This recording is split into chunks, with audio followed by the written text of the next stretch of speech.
디모데후서 강의 7번째 시간입니다. 오늘은 디모데후서 4장 1절로 8절까지를 중심으로 쓰디쓴 인생의 위로를 이라는 제목으로 여러분과 함께 은혜를 나누고자 합니다. 좋은 약은 입에 씁니다. 이것을 가리켜 사자성어로 양약고구라고 하는데요. 이 사자성어는요, 사실 중국 소설 초한지에 등장하는 말입니다. 초한지를 보면요, 한나라의 유방이 적들을 무찌르고 진나라의 궁궐까지 쳐들어가는 장면이 등장합니다. 그런데요, 궁궐에 있는 미녀들과 그 건축물 풍경이 너무 아름답고 휘황찬란한 거예요.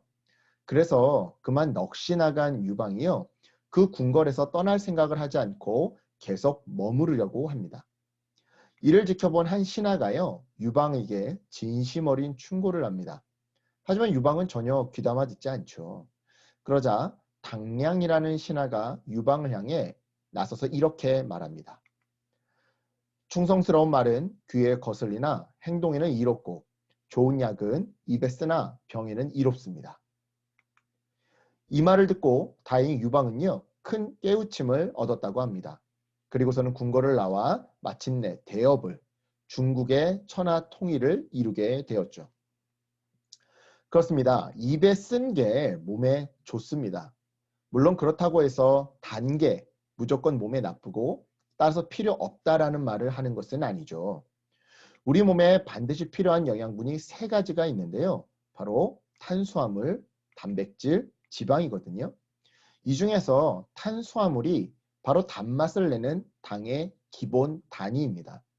따라서 당이, 즉 탄수화물이 단맛이 필요 없는 게 아니라는 것이죠. 문제는 과하면 살이 찌고 혈액이 찐득찐득해진다라는 겁니다. 실제로 여러분 한번 생각해 보세요. 단 것 중에 많이 먹어도 살 안 찌는 게 있던가요? 없죠. 하지만 쓴 것 중에 쓴 음식 중에서는 많이 먹어서 살찌는 것은 하나도 없습니다. 그렇죠? 오히려 대부분 쓴 음식들은요, 우리 몸을 깨끗하게 해독시켜주고 호르몬을 정상 수치로 만들어주곤 합니다. 즉, 좋은 음식이라는 것이죠. 이런 맥락에서 사실 진정한 진리도요, 우리 귀에 달콤하기보다 쓰디 쓸 때가 더 많습니다. 실예로 성경은 이 세상의 모든 인간은 다 죄인이라고 말합니다. 로마서 3장 10절로 12절 말씀, 기록된 바 의인은 없나니 하나도 없으며 깨닫는 자도 없고 하나님을 찾는 자도 없고 다 치우쳐 함께 무익하게 되고 선을 행하는 자는 없나니 하나도 없도다. 아멘. 여러분, 이 진리가 얼마나 듣기 불편합니까? 한번 생각해 보세요. 평생 거짓말 한 번도 하지 않은 사람에게 남의 물건을 훔쳐본 적도 없고 남의 몸을 때려본 적도 없으며 그 입에 험한 말을 담아본 적도 없는 사람에게 이 진리가 얼마나 불편하겠냐고요. 또한 성경은 부자가 되려고 애쓰지 말라고 말합니다. 잠언 23장 4절 말씀이죠. 부자가 되기에 애쓰지 말고 너의 사사로운 지혜를 버릴지어다. 아멘. 이어서 디모데전서 6장 9절 말씀입니다. 부하려 하는 자들은 시험과 올무와 여러 가지 어리석고 해로운 욕심에 떨어지나니 곧 사람으로 파멸과 멸망에 빠지게 하는 것이라. 아멘. 여러분, 이 진리 또한 얼마나 듣기에 거북합니까? 먹고 살기 힘든 이 세상에서 노후를 장담하기 어려운 이 대한민국 땅 현실에서 부자가 되려고 노력하지 말라니 이 얼마나 답답하고 앞뒤 꽉 막힌 말이냐 이 말이죠. 무엇보다 성경은요, 하나님과 이웃을 내 몸과 같이 사랑하라고 말합니다. 마태복음 22장 37절로 40절 말씀인데요. 예수께서 이르시되 네 마음을 다하고 목숨을 다하고 뜻을 다하여 주 너의 하나님을 사랑하라 하셨으니 이것이 크고 첫째 되는 계명이요 둘째도 그와 같으니 내 이웃을 내 자신과 같이 사랑하라 하셨으니 이 두 계명이 온 율법과 선지자의 강령이니라. 아멘. 네, 성경은요, 나 하나 먹고 살기도 힘든데 하나님과 이웃을 위해 돈도 내놓고 자존심도 내놓고 목숨도 내놓으래요. 이러니 얼마나 듣기에 곤욕입니까? 한번 생각해 보세요. 나를 위해서는 1,000원 한 장, 10,000원 한 장이 아깝지 않습니다. 하지만 내가 아닌 다른 사람을 위해서는 1,000원 한 장도, 아니 500원 그 동전 하나도 아까운 것이 사실이죠. 나를 위해서는, 내 이익을 위해서는 언제든 충분히 무릎 꿇을 수 있어요. 하지만 남을 위해서 무릎 꿇기란 쉽지가 않죠. 그런데 내가 아닌 남을 위해서 돈을 쓰고 무릎을 꿇으래요. 그러니 이 얼마나 듣기에 곤욕이란 말입니까? 하지만 여러분, 이 진리를 먹으면요, 우리 영혼이 절대 비만에 빠질 일이 없습니다. 쉬운 말로 우리의 심령이 부유해질 일이 없다 이 말이에요. 오히려 우리의 심령은 가난해져서 하나님 나라의 의와 평강과 기쁨이 내 영혼에 충만하게 흘러 넘칠 줄을 믿습니다. 아멘. 왜냐? 마태복음 5장 3절 말씀이죠. 예수님은 심령이 가난한 자는 복이 있나니 천국이 그들의 것이라고 약속하셨기 때문입니다. 그렇습니다. 진리는 귀에 그리고 우리 마음에 쓰디 씁니다. 하지만 이 쓴 진리를 먹을 때 시간이 좀 걸리겠지만 결국에 우리는 살아나고요, 치유되고요, 회복되는 것이죠. 오늘 본문이 바로 이 점을 말합니다. 정말 그러한지 본문을 먼저 간단히 좀 살펴볼까요? 지난 시간 디모데전서 3장 10절로 17절에서 복음에 반대하는 말세의 시대 정신에 굴복하지 말고 진리를 따르라고, 특별히 속고 속이는 이 시대 속에서 정직하라고 말했던 바울은요, 오늘 본문에 와서는 디모데와 우리를 향해 말씀을 선포하라고 마지막 명령을 내립니다. 바로 1절과 2절의 내용이죠. 자, 1절과 2절을 눈으로 한번 보세요. 여기서 바울은요, 긴급하게 그리고 끈기 있게 그리고 적절하게 하나님의 말씀을 선포하라고 명령합니다. 하지만 3절로 4절을 보니까요, 사람들은 하나님의 말씀을 듣지 않을 거래요. 왜요? 이 시대 자체가 진리에는 귀를 닫고 자기 입맛에 맞는, 자기 욕심에 부추기는, 자기 욕심에 편승하는 그런 사람들의 메시지만 들으려고 하고 그런 사람들만 스승으로 삼을 거니까 말이죠. 오늘날 유튜브를 보시기 바랍니다. 극단적인 말들, 선동적인 말들, 그런 말들을 사람들은 선호합니다. 물론 그런 메시지를 전하는 사람들도 문제겠지만 박수는 언제나 마주쳐야 소리가 나는 법이죠. 맞습니다. 그런 메시지를 내기까지, 물론 그런 메시지를 내는 사람도 잘못이지만 그런 메시지를 내는 사람들이 등장하기까지는 그런 메시지를 선호하는 사람들이 있더라는 것이죠. 자기들의 욕심, 자기들의 어떤 추론, 자기들의 욕망, 이런 것들을 편승하는 메시지만 골라들으려고 하는 그런 사람들이 있다라는 거예요. 따라서 바울은요, 5절에서 다시 한번 그러나 그대는 이라고 말하면서 우리 그리스도인만큼은 전도자의 직무를 완수하라고 명령하는데요. 쉽게 말해 그럼에도 불구하고 그들이 듣고 싶어하는 그 욕망을 부추기는 메시지가 아니라 그들의 죄를 고발하고 하나님을 증거하는 복음, 그 복음을 전도하라는 겁니다.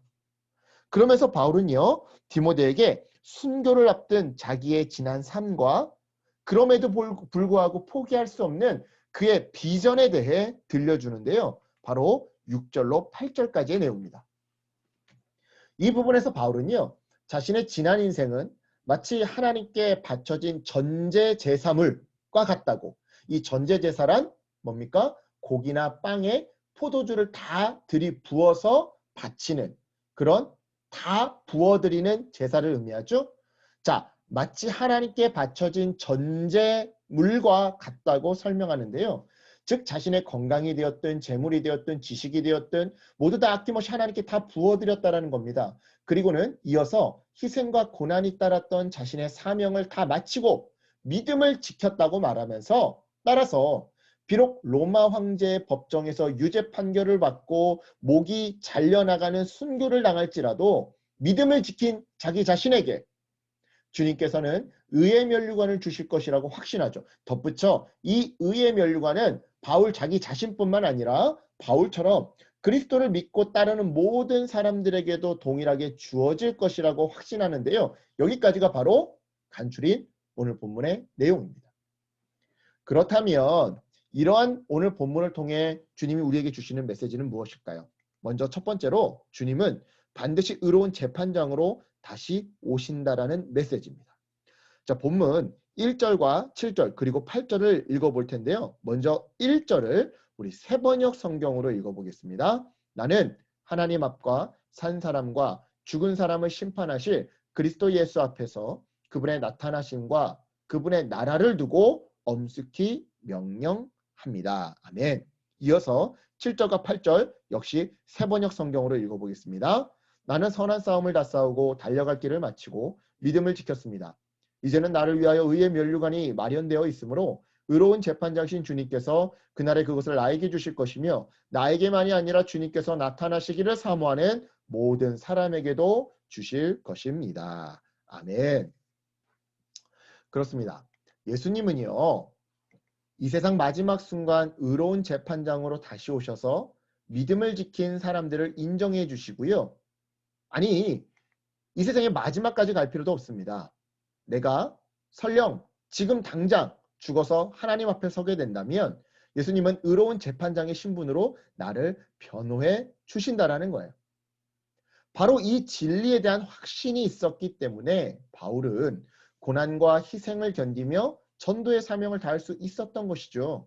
즉, 이 믿음이 있었기에 의의 재판장이신 예수님이 죽음이 끝이 아니라 죽음 이후에 자기를 변호해 주실 것이라고 하는 이 믿음이 있었기에 자기의 삶을 전제 제물로 다 헌신할 수 있었던 것이다 이 말입니다. 물론 예수님이 의로운 재판장으로 다시 오실 것이라는 이 진리가요, 뭐 얼마나 대단하고 감격스러운 일인지 우리에게는 감이 잘 안 올 수도 있습니다. 그렇죠? 사실 여러분도 예수님이 다시 오신다라는 게 뭐 대수냐고, 뭐 얼마나 감격스러운 일이냐고 의아해할 수도 있어요. 그게 뭐 얼마나 대수라고 고난도 견딜 수 있다라고 말하지? 라고 생각할 수 있다 이 말이죠. 아닙니까? 만약 이런 질문이 들지 않는다면 둘 중에 하나입니다. 여러분은 저보다 믿음이 더 좋은 사람이거나 아니면 아예 말씀에 관심이 없는 사람. 네, 바라기는 여러분이 말씀에 관심이 많은 사람들이기를 바랍니다. 자, 사실 예수님이 재판장으로 다시 오신다라는 이 메시지가요, 오늘을 살아가는 저와 여러분에게는 잘 와닿지 않는 것이 사실입니다. 그래서 이 메시지를 잘 이해하기 위해서는 상상력을 동원해 볼 필요가 있는 것이죠. 여러분이 성춘향이라고 상상력을 발휘해서 한번 생각해 보세요. 그리고 복음에 반대하는 이 세상을 또는 하나님 뜻대로 살려고 하는데 자꾸 방해하는 사람들을 지난 시간 설교로 빗대어 얘기하자면 나는 정직하려고 하는데 야 너도 우리와 같이 똑같이 컨닝하자고, 야 너도 우리와 같이 똑같이 왕따하자고 그렇게 부추기는 세력들을 변사또라고 생각해 보자고요. 춘향이가 변사또의 처음 유혹과 그 다음 협박과 그 다음 핍박을 참고 견딜 수 있는 이유는 뭡니까? 바로 이몽룡. 이몽룡이 암행어사가 되어서 자기의 수고를 인정해주고 자기의 원한을 갚아줄 것을 믿고 있기에 그 고통과 고난을 참고 견딜 수 있더라는 것이죠. 마찬가지입니다. 세상은요, 우리를요, 처음에는 유혹합니다. 야, 말씀대로 살지 마. 교회 가자고 말하지 마. 그러면 인생이 편해. 생각해봐. 일요일날 늦잠 잘 수 있다?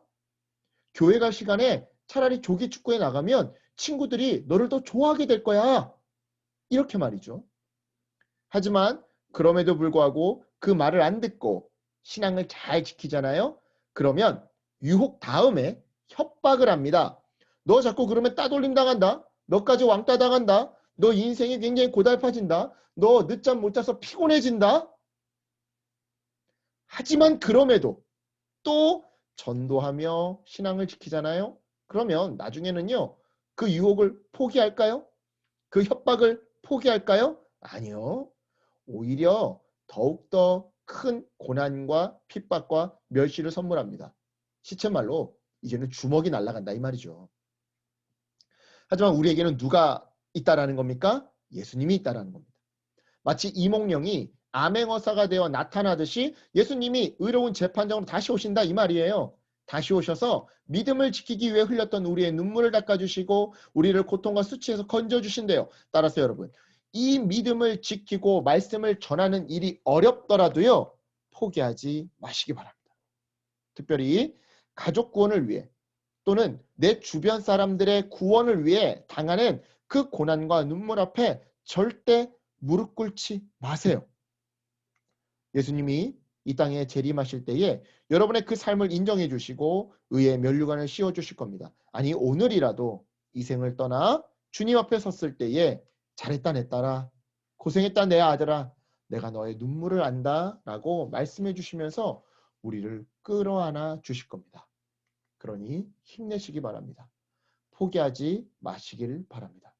우리 주님이 반드시 의로운 재판장으로 다시 오셔서 믿음을 지킨 여러분들을 인정해 주시고 끌어안아 주실 겁니다. 계속해서 두 번째로 오늘 본문을 통해 우리 주님은요. 쓰디 쓴 진리에 귀를 기울이라고 말씀하십니다. 다시 말해 주님이 재판장으로 반드시 다시 오실 거니까 정신 차리고 그 쓰디 쓴 진리에 귀를 기울이라고 말씀하시더라는 것이죠. 본문 3절로 5절을 다시 한번 읽어보겠습니다. 시작. 때가 이르리니 사람이 바른 교훈을 받지 아니하며 귀가 가려워서 자기의 사욕을 따를 스승을 많이 두고 또 그 귀를 진리에서 돌이켜 허탄한 이야기를 따르리라. 그러나 너는 모든 일에 신중하여 고난을 받으며 전도자의 일을 하며 내 직무를 다하라. 아멘. 방금 읽은 이 말씀에서 여러분 특별히 3절에 귀가 가려워서 자기의 사욕을 따를 스승을 많이 두고 라는 표현에 주목해 보시기 바랍니다. 이 부분을요. 새번역 성경으로 읽으면 이렇습니다. 귀를 즐겁게 하는 말을 들으려고 자기네 욕심에 맞추어 스승을 모아 드릴 것입니다. 그렇습니다, 여러분. 이 시대에 많은 사람들이요. 귀에 쓴 진리는 귀를 닫고 자기를 즐겁게 하는 말에만, 즉 달콤한 말에만 귀를 열어요. 다시 말해 바른 길을 제시하는 소리에는 귀를 닫고 자기의 욕심을 부추기는 말에만 또는 자기가 믿고 싶은 바를 그러하다고 부추겨주는 말에만 귀를 열더라 이 말이죠. 교회에서도 마찬가지입니다. 자기를 부인하라는 메시지는 귀를 닫습니다. 내가 먼저 변해야 내 배우자와 자녀들과 내 주변 사람들이 변한다라는 말에 귀를 닫아요. 저들이 잘못됐으니까 저들이 먼저 변해야 나도 변하겠다고 고집을 부리죠. 또한 지는 것이 이기는 거니까 내 자존심 내려놓고 먼저 잘못했다고 말하라고 해도 귀를 닫습니다. 다름은 틀림이 아니니까 내 스타일에 맞추어 상대방을 바꾸려 하지 말라고 말해도 귀를 닫아요. 주는 것이 받는 것보다 낫다고 말해도 귀를 닫고 누군가 나한테 줄 때까지, 즉 내가 먼저 받을 때까지 나는 결코 남에게 먼저 주지 않겠다라고 이야기하죠. 대신에 축복받는 비법에는 귀를 엽니다. 만사 형통의 비밀에 대해서는 귀를 열어요. 소원 성취를 위한 1000번째 헌금법에는 귀를 엽니다. 자녀가 축복받는 건축 헌금법에는 귀를 열어요. 문제 해결을 위해 금식기도 하라는 말에는 귀를 열어요. 오해하지 마세요, 여러분. 문제 해결을 위한 금식기도 자체가 나쁘다라는 게 아닙니다. 문제가 생기면 당연히 기도해야죠. 더군다나 내 힘으로 도저히 해결되지 않는 가족의 문제, 관계의 문제, 경제의 문제, 진로의 문제, 질병의 문제 앞에서는 때로는 하나님 바짓가랑이라도 붙잡고 매달리는 간절함도 필요한 법이에요. 어떤 의미에서 오늘날 이 시대 청년들은요. 너무 기도하지 않아서 너무 매달리지 않아서 문제입니다. 오늘날 이 시대 청년들의 문제 중에 하나는 뭐라는 거예요? 다시 말씀드리지만 기도하지 않는 게 문제라는 것이죠. 너무 기도하지 않는 거. 여러분 묻겠습니다. 혹시 여러분 중에 40일 금식기도나 3일 단식기도 해보신 적 있으세요? 아니면 특별 새벽기도 그 일주일만큼이라도 시간을 다 채워본 적 있는 분 계신가요? 그렇다면 이렇게 한번 물어보죠. 여러분 지금 삶에 문제 있습니까? 없습니까? 있죠. 이런 문제 없는 삶은 없어요. 다 말 못할 가슴속 깊은 기도 제목 하나씩은 다 있어요. 누구나. 정말 해결됐으면 좋겠는데 안 되는 문제들 있다 이 말이죠. 그렇다면 묻겠습니다. 왜 금식기도 안 하시나요? 왜 특별 서원기도 안 하시나요? 여러분, 여러분을 질타하거나 비꼬기 위해서 드리는 말씀이 아닙니다. 그런 맥락에 드리는 게 아니에요. 다시 말씀드리지만 문제 해결을 위한 기도나 헌금, 봉사나 헌신 이런 것들이 그 자체로 나쁜 것은 아니라는 의미에서 말씀드리는 거예요. 제가 이 말씀을 드리는 이유는 잘못된 기도도 문제지만 더 큰 문제는 아예 드리지 않는 기도, 이게 더 큰 문제라는 거죠. 가장 큰 문제는 아예 드려지지 않는 문제가 더 큰 비참한 문제라는 거예요.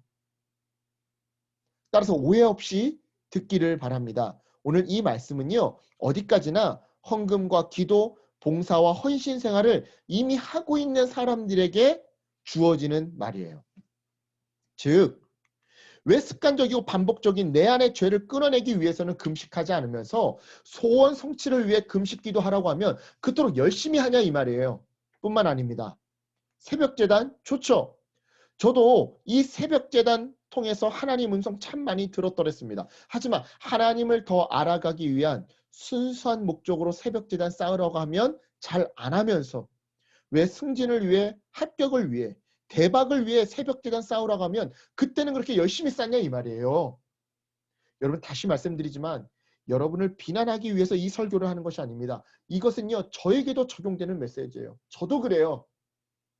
저도 제 삶에 문제가 있고 중요한 선택의 기로에 놓여 있을 때 내가 아무리 빌어도 해결되지 않는 그 관계 문제 속에 있을 때 그때 새벽 예배를 떠올립니다. 그때 금식 기도를 떠올려요. 내 안의 습관적인 죄를 위해서는 그래 내가 이 죄를 반복하면 안 되는데 내가 정말 사랑해야 되는데 내가 정말 내 자존심을 내려놔야 되는데 그저 그 순간 결단하고 넘어갈 뿐 그것 가지고 새벽제단 쌓겠다는 그런 마음 저도 잘 못해요. 예, 저도 여러분처럼 똑같이 죄인이에요. 즉 저나 여러분이나 도대체 왜 자기를 부인하기 위해서 내가 더 양보하고 내가 더 머리 숙이기 위해서 금식하고 새벽제단 쌓는 이 일에는 귀 기울이지 않으면서 자기를 세우기 위해 금식하고 새벽제단 쌓는 일에는 귀를 기울이느냐 이 말입니다. 바로 이 사실 앞에 제가 제 스스로를 가스름을 치면서 안타까워하는 거고요. 우리의 현실을 보며 안타까워하는 것이다 이 말입니다. 사랑하는 여러분, 여러분은 어떤 소리에 귀 기울이십니까? 사탕 발림에 현혹되지 마시고요. 진리의 소리를 들으시기 바랍니다. 여러분 진리는요. 씁니다.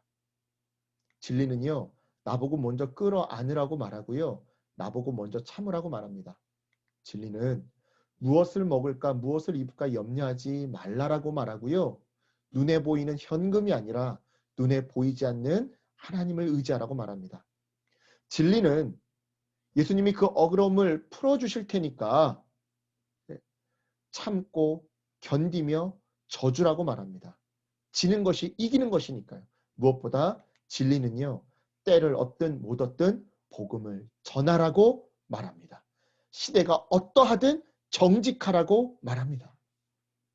여러분, 이 쓰디쓴 진리에 귀를 기울이셔야 합니다. 입에 쓴 약이 우리 몸을 살리듯 그래야 우리의 영혼이 살아나고 우리의 일상이 회복되는 거예요. 제가 증명합니다. 제 짧은 인생을 걸고 증언합니다. 쓰디쓴 진리에 귀 기울일 때 비록 내 호주머니와 내 건강은 쇠잔해져도 내 영혼과 나를 둘러싼 모든 관계들은 회복되고 충만해질 줄을 믿습니다. 말씀을 정리합니다. 오늘 본문을 통해 주님은요. 첫째, 마지막 순간 예수님은 의로운 재판장으로 이 땅에 다시 오신다. 따라서 그때까지 참고 쓰디쓴 진리를 먹고 따르라고 말씀하세요. 그렇다면 이쯤에서 묻겠습니다. 여러분은 혹시 그리스도인으로 산다라는 것이 힘드십니까? 정직하게 사는 삶이, 전도하며 사는 삶이, 내 인생의 전부를 전제물로 모두 다 부어드리는 삶이, 믿음의 선한 싸움을 다하는 삶이 힘드신가요? 한마디로 쓰신가요? 그렇다면 우리 잠시 디모데후서 2장 20절로 21절을 한번 함께 읽도록 하겠습니다. 시작. 큰 집에는 금그릇과 은그릇뿐 아니라 나무그릇과 질그릇도 있어 귀하게 쓰는 것도 있고 천하게 쓰는 것도 있나니 그러므로 누구든지 이런 것에서 자기를 깨끗하게 하면 귀히 쓰는 그릇이 되어 거룩하고 주인의 쓰심에 합당하며 모든 선한 일에 준비함이 되리라. 아멘. 사랑하는 여러분, 우리는 모두 다 그릇입니다. 그릇은요, 뜨거운 불가마에서 단단하게 굳어져야 단단한 그릇이 되는 법입니다. 즉, 쓰디쓴 고통의 시간을 견뎌내야, 통과해야 단단한 그릇이 되더라 이 말이에요. 이때 그 그릇이 아무리 예뻐도 소용이 없습니다. 단단해야 그 그릇이 선택받고 사용되어지는 법이에요. 예쁘면야 당연히 처음에 선택받겠죠. 하지만 쓰디쓴 불가마를 통과하지 않은 채 그저 예쁘기만 한 그릇은요, 금세 금이 가고 깨집니다. 살짝만 부딪혀도 금이 가고요. 조금만 뜨겁고 조금만 차가운 것을 담으면 금세 깨지기 마련이죠. 그래서 사용될 수가 없어요. 음식을 담을 수가 없거든요. 결국 주인이 그 그릇을 선택하지 않습니다. 이런 의미에서 말씀드립니다. 쓰디쓴 진리에 귀 기울이고 그 쓰디쓴 진리를 따르느라 그 마음과 삶 또한 쓰디쓴 성도님들이 계신다면 힘내시길 바랍니다. 의의 재판장이신 하나님이 화려한 그릇들 가운데에서 보잘것없지만 단단하게 단련된 그 쓰디쓴 불가마 속에서 단단하게 단련된 나를 그리고 여러분들을 사용하실 겁니다. 그러니 여러분 명심하세요. 자, 지금 이 말을 꼭 명심하세요. 그릇은 음식을 담으라고 존재하는 것이지 찬장에 쌓여 있으라고, 장식장에 전시되어 있으라고 존재하는 것이 아닙니다. 보잘것없어도, 화려하지 않아도, 내세울 것 하나 없어도 쓰디쓴 진리를 먹고 따르느라 쓰디쓴 인생을 살고 계시는 우리들을 재판장이신 주님이 반드시 사용하실 겁니다. 이 믿음으로 오늘 하루 쓰디쓴 진리를 먹으시기 바랍니다. 이번 한 주 쓰디쓴 인생을 견뎌내시기를 소망합니다. 그래서 결국 주님께 쓰임받는, 언젠가 하나님의 때에 하나님의 시간표에 반드시 하나님께 쓰임받는 그런 그릇이 되는 저와 여러분 되시길 주님의 이름으로 간절히 축원합니다. 아멘.